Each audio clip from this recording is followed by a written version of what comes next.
Magandang araw po sa inyong lahat. Ito po inyong lingkod, Pastor Jet Anyon Nuevo ng JSA Studio. Ating pong pag-usapan ang mga ilang bagay na kung saan ay makakatulong po sa atin kung paano mo po mapapalago ang ating pong halamang gulay or ang ating pong mga tanim. At sa pagkakataong ito ay ating pong pag-uusapan ang patungkol po sa paggawa ng FPJ or Fermented Plant Juice. Pero bago po ang lahat, kindly subscribe po kayo sa ating YouTube channel, JSA Studio, at huwag niyo pong kalimutan na i-click ang bell button nang sa gayon ma-notify po kayo kapag tayo po ay may bagong video.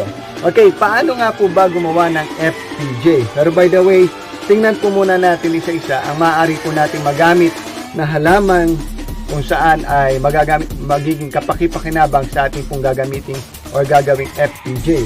Ako po ay pumili o kumuha ng dahon ng talbos ng kamote or sweet potato, dahon po ng malunggay, at may napitas din po akong mga dahon po ng saluyot. At ito po yung ating tatlong materyales na gagamitin, at dahil wala po akong molasses ay meron po akong brown sugar. Ito po yung ating gagamitin para i-ferment yung ating pong plant or yung pong para magawa po natin ating FPJ. Pero by the way, iwasan po natin na hugasan yung ating pong mga halaman. Okay, ang unang bagay na mahalaga po natin gawin ay kailangan po natin i-grate or hilisin, durugin ng maayos yung ating pong mga dahon na pinili na gagawin po natin sa ating pong FPJ.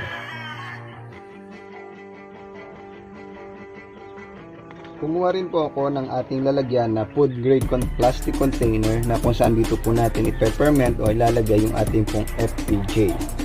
Okay? Ating pong hilisin ng maayos yung ating pong mga dahon o materyales na ating pong gagamitin sa ating pong FPJ.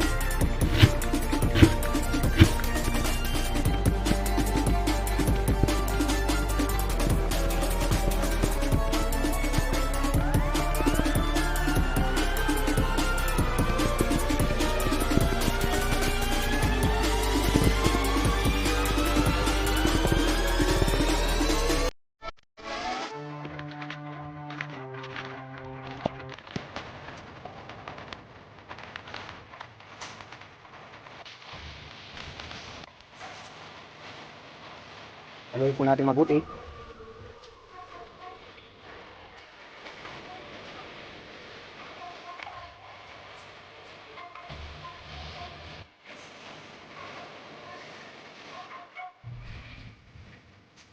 And we will ferment this for about 7 days. Inalito natin sa sayo at naging na da. Ito ang simpleng pamamaraan po ng paggawa ng FPJ or Fermented Plant Juice. At atin pong titingnan ito after a week or much better kung ito po ay may ferment natin for 1 month. By the way, maraming salamat po sa inyong panonood. And once again, ito po ang inyong lingkod, Pastor Jet Anyon Nuevo ng JSA Studio. At ating pong pag-usapan ang patungkol sa halaman at ang ilang mga bagay patungkol po sa pagmamanage ng ating pong pera. Kindly subscribe po kayo sa ating YouTube channel, JSA Studio, and do not forget to click the bell button for more updates. Maraming salamat po and God bless you all.